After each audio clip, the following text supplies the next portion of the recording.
Hello everybody, how you doing today? This is Sergio again.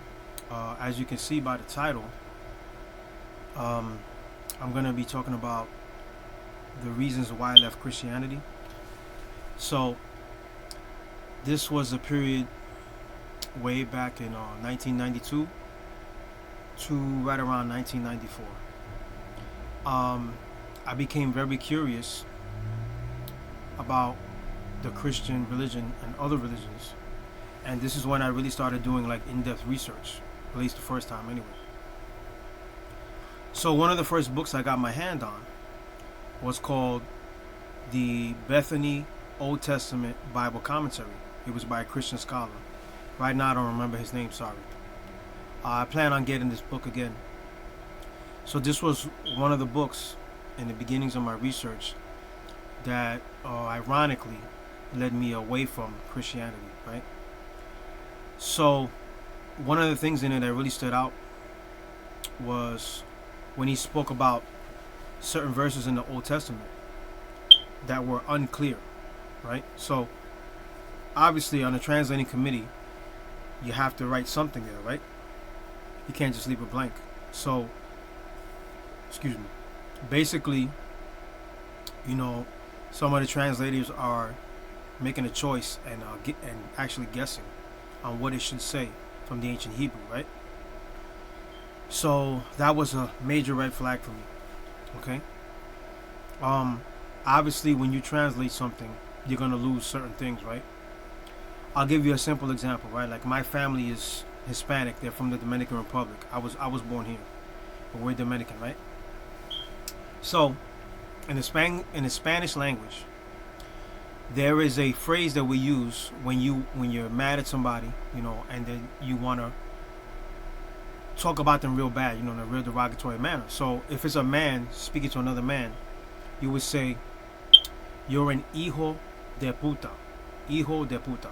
So basically, what you're saying literally in Spanish is, "You're a son of a prostitute," right? So it's an insult to you and your mother, which is like basically one of the worst things you can do, right? So let's say 300 years from now, or 10,000 years from now, right? Somebody's reading a book in Spanish and they translate it to English. So if they don't know about the cultural context of this phrase, they're gonna assume that the person being yelled at was a literal son of a prostitute, right?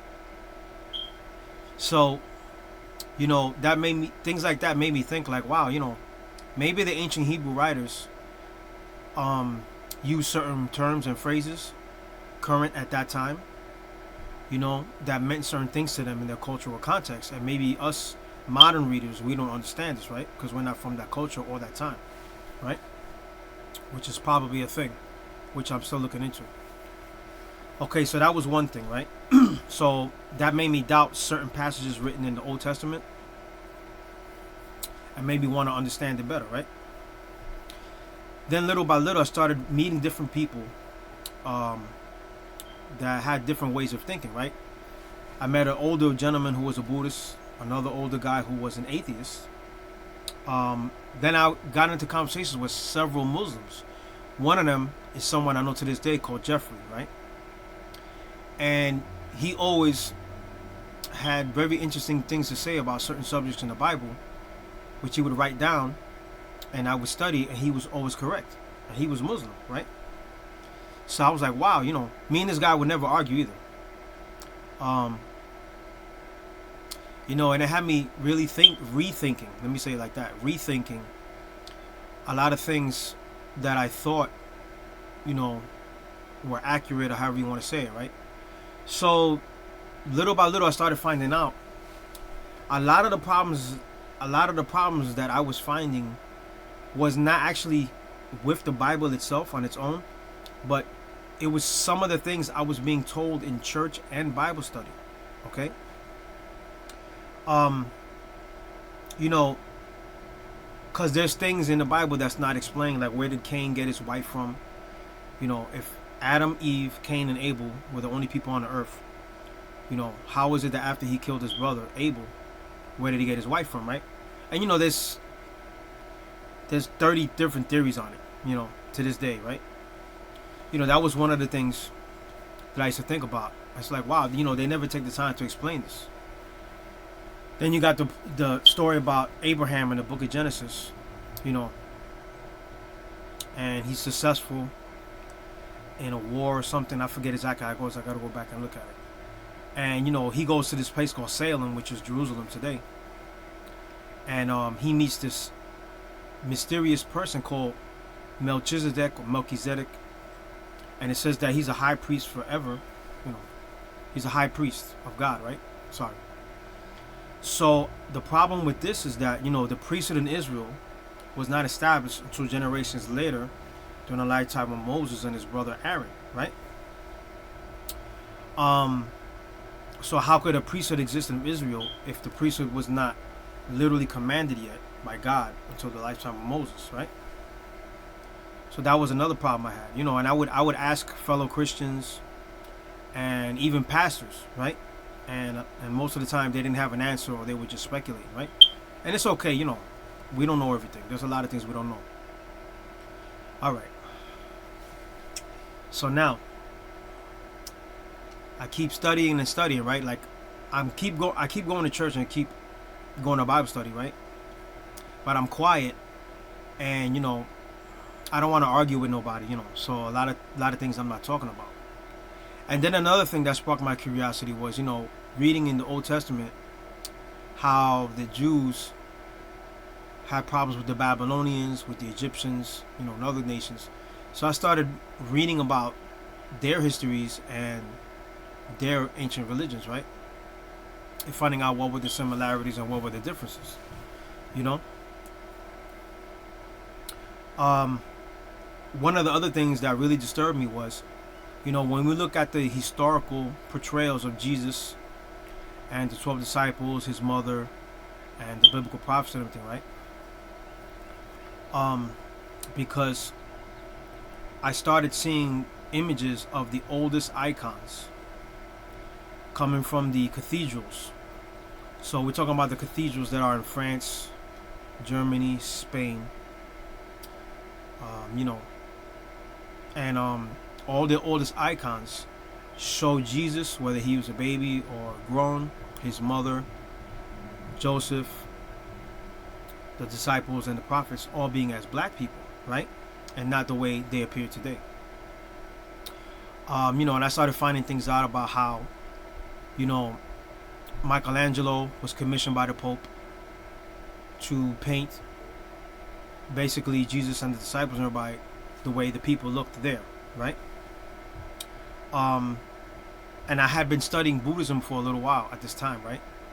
Now, I'm going to get into this in another video, but a quick comment. So, when you study the life of Buddha, right, whose real name, Buddha's a title. His name is Siddhartha Gautama, right? He was a prince in India. So, in the 600s BC, right, that's when he was born. And,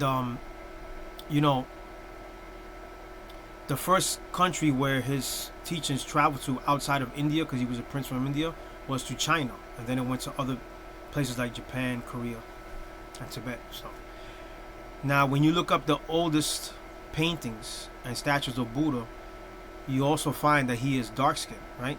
He's slim, dark-skinned. He had elongated ears. That was literal because he used to wear heavy jewels in his earlobes, which literally stretched out his ears. And he had a certain type of hairstyle that's an African hairstyle, right? Yeah, but he was dark skinned, right? He was slim. He wasn't portrayed light skinned or oriental looking until his teachings traveled to China, right? So he was portrayed the way the Chinese people looked, all right? I think it's a psychological thing. People are more comfortable, I guess, following or worshiping a person that looks like them, all right? Yeah, so getting back to Christianity, like, the images that I was used to are not true images according to history, right? Okay. Let me just see what I'm forgetting here.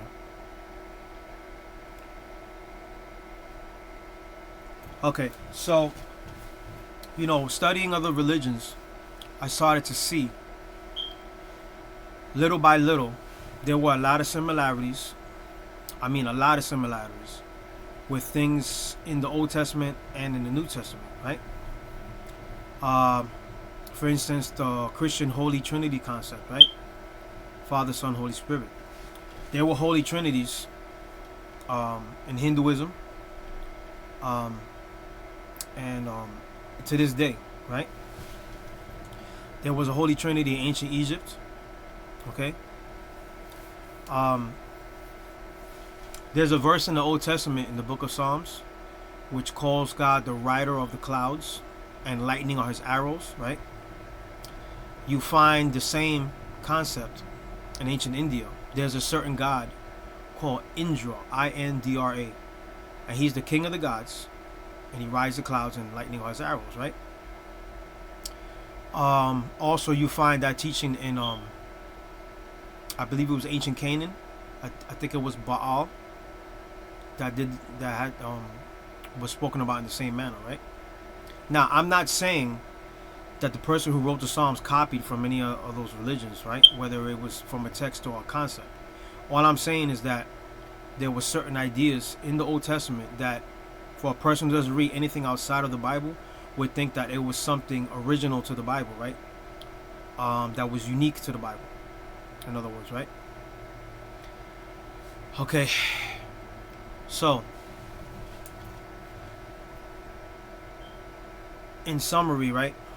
I don't want to make this video too long.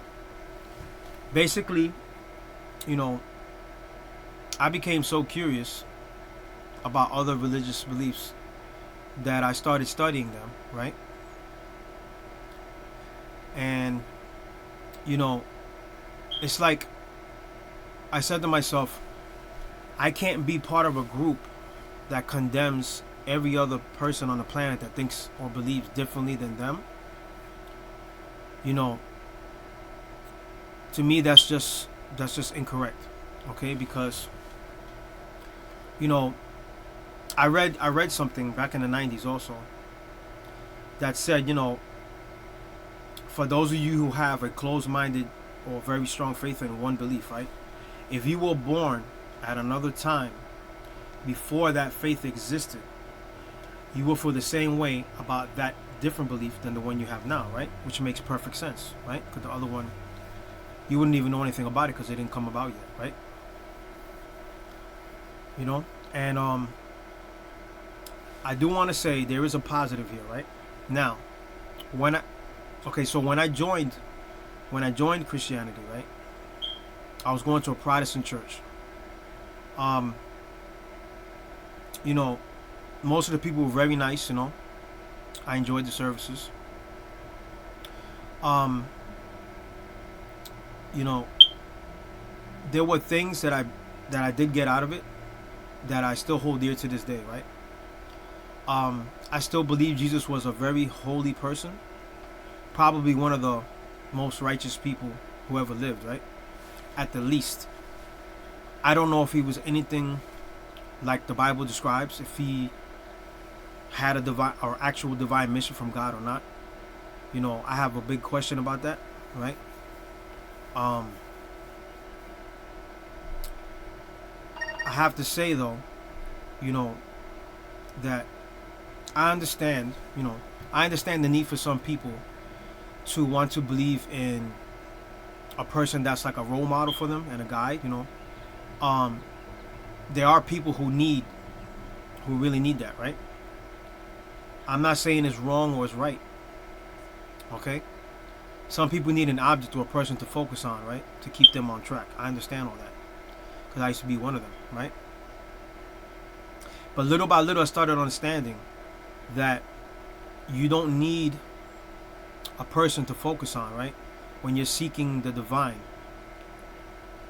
When you're seeking God or when you're seeking the divine within, right? It's a different experience. So this is the way I'm looking at it, right? Let's say that you read a book about climbing a mountain, right? But you've never climbed one. So the difference in my mind shift was this, right? Like a person who reads about climbing a mountain but then one day actually climbs the mountain. Now the funny thing is, once you get to the top of the mountain, the view you have changes. It expands, right? And you see that there are other mountains out in the distance. So then when you see those other mountains, you're like, damn, you know what? I want to try to climb some of those other mountains too, right? And each one of these mountains represents, in this video, in this case, a different way of thinking coming from a different religion. All right? So what I found at the end of the day was there is a lot of beauty in Christianity, which I still hold sacred to this day, and I truly appreciate my experience that I had with it. And it's like, it's like your first love. You never forget your first love, right? So how can I be bitter? How can I be upset? Because I used to be a Christian, and I can't be, because that was my first introduction to spirituality, right? So it's like a person on a diving board, right? Looking down at the pool. It was my first dive. You know what I'm saying? So, at that time, I was like in a really negative emotional and psychological state, right? And I realized later on, once I started pulling away, that I was using it as a crutch.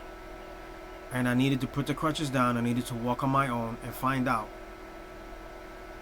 the truth about myself.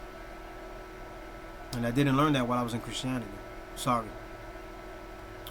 But what I did learn was, there is beauty in the teachings of Christ. There is beauty in Christianity, right? When you apply it correctly. Now, to all Christians that are out there watching this, all of you that are genuine Christians, I know y'all mean well, and I actually appreciate you, because I know you're trying to make the world better, and you really believe in the message that he spoke. I used to be just the same way, right?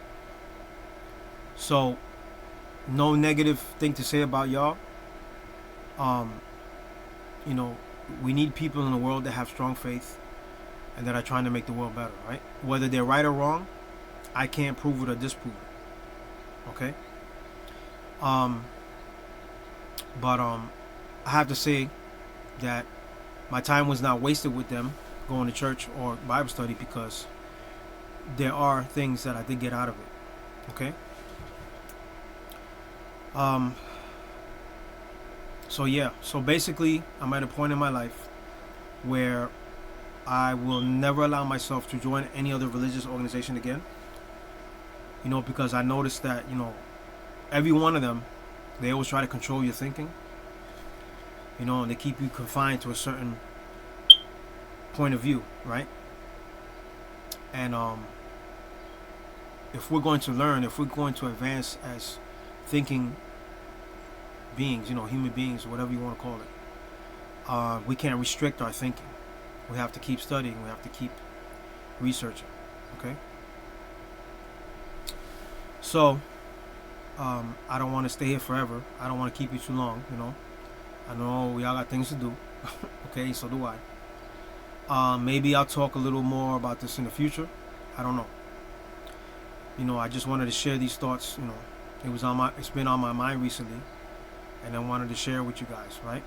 So, like I said, no hard feelings to any Christianity, nobody that's a Christian. No hard feelings.